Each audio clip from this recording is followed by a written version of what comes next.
ഇന്നത്തെ എപ്പിസോഡിൽ രേവതി കോലം വരയ്ക്കാനുള്ള പൊടിയായിട്ട് പുറത്ത് തന്നെ നിൽക്കും. അപ്പം അച്ഛൻ വന്നിട്ട് ചോദിക്കും, നീ ഇതുവരെ കോലം വരച്ചില്ലേ, ഞങ്ങൾക്ക് പുറത്ത് പോകണ്ടേ എന്നിങ്ങനെ ചോദിക്കും. അപ്പം ഞാൻ കോലം വരയ്ക്കാൻ വന്നത് അച്ഛ എന്നത്തെയും പോലെ. അപ്പം അമ്മ പറഞ്ഞു, നീ കോലം വരയ്ക്കാൻ പറ്റാം, ഞാനിപ്പോൾ വരാം എന്ന് പറഞ്ഞിട്ട് അതിൻ്റെ അകത്തേക്ക് പോയി. ഇതുവരെ ആളെ കാണാനില്ല എന്ന് പറയട്ടോ.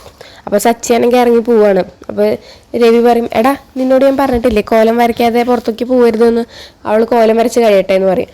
അപ്പോൾ സച്ചി ചോദിക്കും, രേവതി നിനക്ക് നോക്കൊന്ന് നേരത്തെ വരച്ചിട്ടൂടെ, ഞങ്ങൾക്ക് പുറത്ത് പോകേണ്ടതാണെന്ന് നിനക്ക് അറിയില്ലേ, പിന്നെ നീ എന്താ വൈകിയ ചോദിക്കുമ്പോൾ, ഞാൻ വൈകിയതല്ല, ഞാൻ എന്നത്തെയും പോലെ കോലം വരയ്ക്കാൻ വന്നതാ, പക്ഷെ അമ്മ പറഞ്ഞ് വരയ്ക്കണ്ടെന്ന് പറഞ്ഞു പറയട്ടോ. അപ്പോൾ ഉണ്ട് നമ്മളുടെ ശ്രുതിനെ പിടിച്ച് വലിച്ച് കൊണ്ടുവരുന്നുണ്ടാവട്ടെ രേവതി, അല്ല ചന്ദ്രൻ.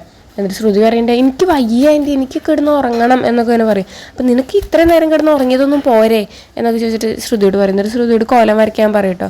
എന്നിട്ട് ശ്രുതി കോലം വരച്ച് തുടങ്ങുമ്പോൾ ആകെ മൊത്തം കോളാക്കുകയാണ്. അപ്പോൾ എല്ലാവരും നോക്കി ചിരിക്കുക കേട്ടോ. എന്നിട്ട് കോലം വരച്ച് കഴിഞ്ഞിട്ട് സച്ചി പറയും, എനിക്കിതൊന്നും കാണാൻ വയ്യ, ഇത് കോലല്ല, ഇത് അലങ്കോലാണെന്ന് പറഞ്ഞിട്ട് വേഗം തന്നെ അവിടെ നിന്ന് പോവും.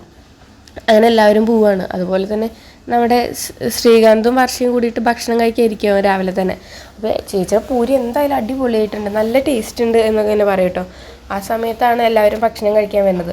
അങ്ങനെ വന്നിട്ട് നമ്മുടെ ശ്രുതിയൊക്കെ ഭക്ഷണം കഴിക്കാൻ വേണ്ടി എടുക്കുമ്പോൾ സച്ചി പറയും, നീ എന്താ എടുക്കണേ, ഈശ്വര എന്തൊക്കെയാണ് അവിടെ നടക്കണേ, ഇതൊന്നും ചെയ്യാൻ പാടില്ല എന്ന് അറിഞ്ഞൂടെ, ഭക്ഷണം കഴിക്കാൻ നീ രാവിലെ ഇങ്ങനത്തെ ഒന്നും കഴിച്ചുകൂടാ, അഥവാ നിനക്ക് കഴിക്കണമെങ്കിൽ കഞ്ഞി നീ തന്നെ ഉണ്ടാക്കി കഴിക്കണം എന്നൊക്കെ തന്നെ പറയും കേട്ടോ. അതൊക്കെയാണ് ഇന്നത്തെ എപ്പിസോഡ്. അപ്പം നിങ്ങൾക്ക് എൻ്റെ വീഡിയോ ഇഷ്ടമാണെങ്കിൽ ലൈക്ക് ചെയ്യുക, ഷെയർ ചെയ്യുക, സബ്സ്ക്രൈബ് ചെയ്യുക, സപ്പോർട്ട് ചെയ്യുക.